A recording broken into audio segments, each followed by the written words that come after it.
அருவருப்பாகவும் வெறுமையாகவும் இருக்கிறது. ஆம், எனக்கு அது பிடிக்கல. உடனே அதை சாப்பிடு. நீ சரியாக சொல்கிறாய். நான் என்ன காத்திருக்கிறேன்? அந்த கமிகளை பீட்சாவிற்கு போட எந்த நேரம்? அப்படிதான் சுவையாக இருக்கும். நீ செறிவானவரும் நீளமானவரும். பிங்கோ, சும்மா மிஸ்டரு.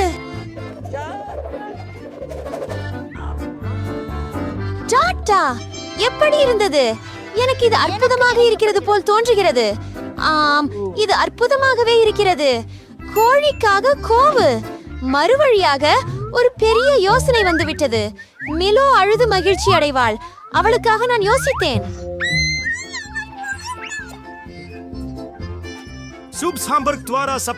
நான் ஒரு வினாடி தடுக்கி நின்றேன். எனக்கு இப்படியான தண்டனை ஏன் கொடுக்கப்படுகிறது? பீட்சாவின் ருசியை ரசிக்கலாம், ஆனால் பேக்கன் உணவிடமிருந்து எச்சில் பிழிந்து கொள்கின்றேன். எப்படி இருக்கிறது? மிளகாய், இதை உங்களுக்கு பிடிக்கிறதா? பீட்சா நன்றாக இருக்கிறதா? நீங்கள் சந்தை